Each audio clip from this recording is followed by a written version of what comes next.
왓썹 문하류씨의 쌍국제이 조선전 4부.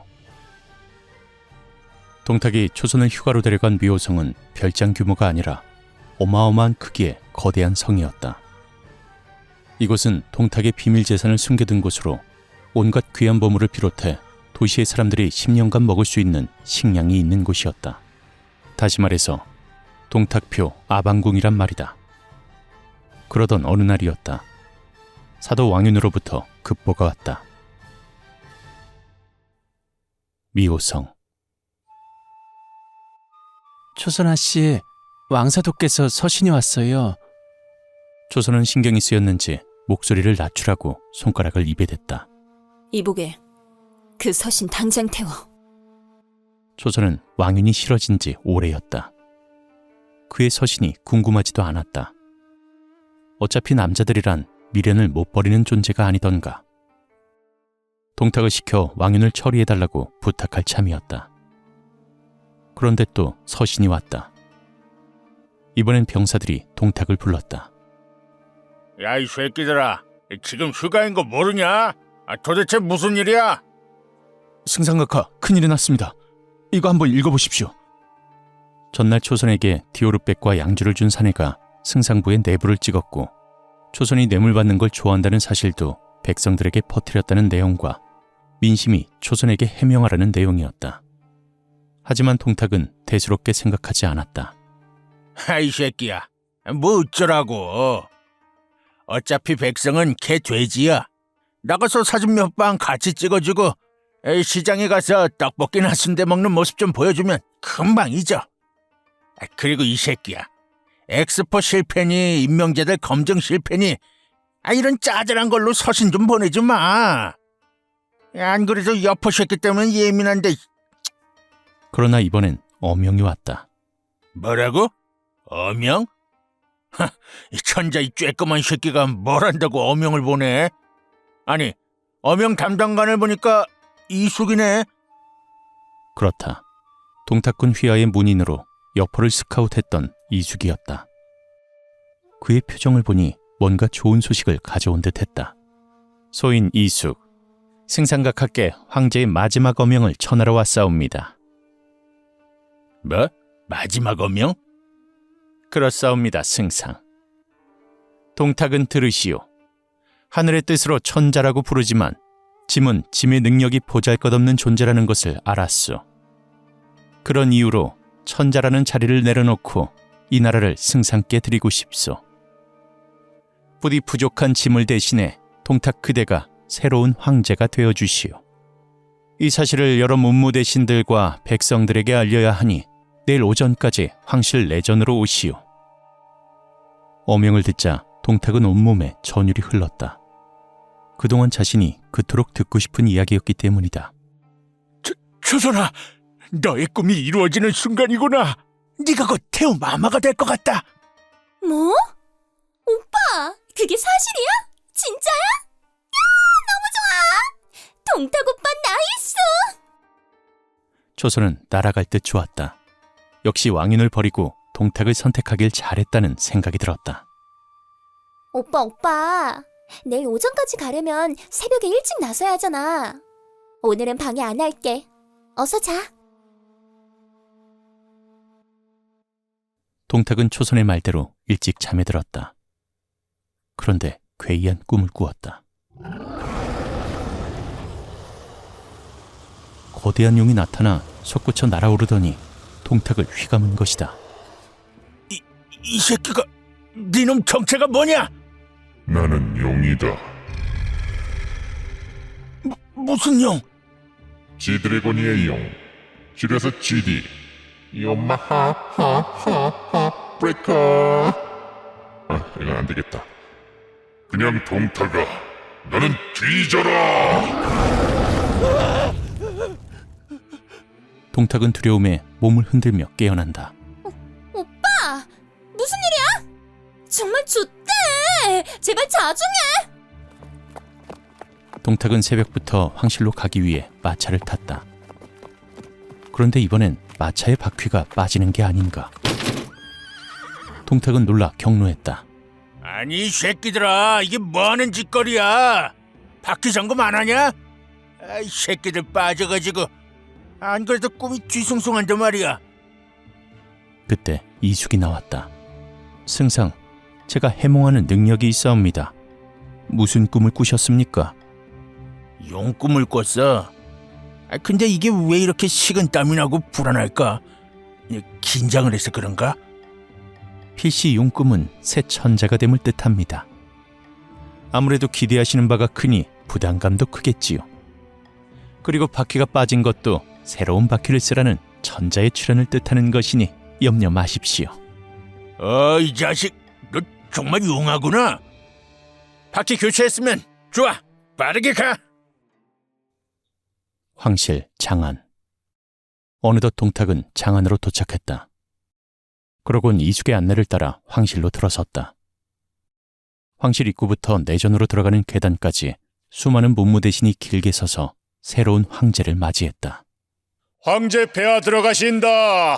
모두 절을 해라. 만세! 만세! 만만세! 이후 궁중악단이 동탁을 환영하며 음악을 켰다. 동탁은 매우 만족스러운 듯 가볍게 계단을 올랐다. 이숙과 단둘이 황제의 처소로 들어가는 순간 마당에 낯이 익은 자가 보였다. 동탁은 누구인지 한참을 보다가 그가 왕윤이란 사실을 깨달았다. 왕사도 아니요. 사도께서도 축하하러 와주셨군요. 동탁의 말이 끊기자마자 문이 차례대로 닫혔다. 마치 하진이 십상시에게 죽을 때와 비슷했다. 동탁은 당황해했다. 아이 참, 사도 농담 그만하시오. 왕윤이 뒤돌아보았다.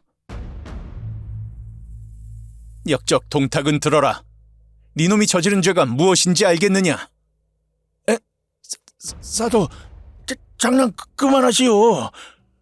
왕사도 언제 티가 되셨소? 원래 예쁘지 않소? 아니면 티라미수 케이크, 이 멧돼지 놈아, 장난 그만해라. 매복하고 있던 병사들은 모두 나오거라. 다른 방, 뒷마당, 기둥 뒤에, 지붕 위에 기타 등등 숨어있던 병사들이 동탁을 둘러쌌다. 그제야 동탁은 자신이 함정에 빠졌다는 사실을 깨달았다. 이 새끼들이. 하지만 나에겐 여포가 있다. 여포야! 이 아버지가 위험에 처했다! 여포야! 왕윤의 기둥 뒤에서 여포가 나왔다. 어이 멧돼지 양반, 나를 찾았어? 여포, 지금 저 간신배들이 나를 죽이려고 한다. 빨리 처리해라. 이렇게 말이오?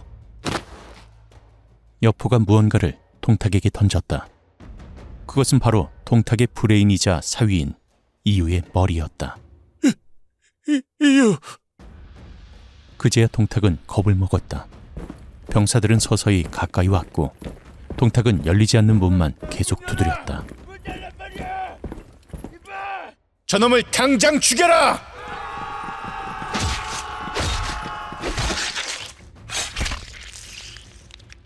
순식간에 병사들이 칼을 휘두르자 동탁의 육중한 몸에 여러 개의 칼집이 생겼다. 그렇게 공포정치의 표상이자 한나라를 주물럭대던 동탁은 결국 죽었다. 왕윤은 그의 시체를 마을 주민들이 많이 다니는 곳에 던졌다. 그러던 중 어떤 사람이 동탁의 배꼽에 심지를 꽂아 불을 붙였는데 무려 53일 동안 꺼지지 않았다는 설이 있다. 자, 동탁만 죽여서 뭐하겠나. 동탁의 핏줄은 물론이고 그와 관계된 자들도 모두 죽여라. 그리고 당장 미호성으로 가서 그가 숨긴 보물들까지 국가에 환수시켜라.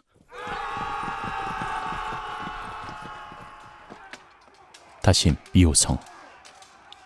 여포는 왕윤의 명령이 떨어지기도 전에 일만의 병력을 끌고 초선을 찾으러 떠났다. 하지만 미호성을 지키던 동탁의 부하들은 모두 도망친 후였다. 여포는 동탁과 관계된 자들을 모두 죽이며 초선을 찾기 시작했다. 조선아! 내가 왔다, 조선아! 어디에 있는 것이냐? 그런데 이상하다. 초선이 보이지 않는다. 사실 초선은 무언가 잘못됐음을 느끼고 도망 중이었다. 미호성 후문을 지나 울창한 숲으로 숨어들었다. 의도하지 않았지만 아무도 없는 곳까지 당도했다. 사람들의 소리가 들리지 않자 그제야 나무에 기대어 앉아 거친 숨을 몰아쉬었다. 동탁 그놈 황제가 되지 못한 것이 분명하다. 그렇다면 왕윤이 이놈이 정말 동탁을 제거한 것이란 말인가? 이럴 줄 알았으면 왕윤에게 붙을걸. 아니지. 지금부터 누구에게 붙을지 작전이라도 잘 짜야지. 여포에게 붙을 것인가, 왕윤에게 붙을 것인가. 그래도 다음 승상은 왕윤이 될 가능성이 높으니까 왕윤에게 붙는 게 맞겠지? 좋아. 일단 왕윤에게로 가자. 조선은 자신의 품에 있던 은장도를 무기 삼아 미호성으로 다시 갔다. 그런데 날씨가 점점 흐려지며 먹구름이 쌓였고 바람도 세차게 불었다.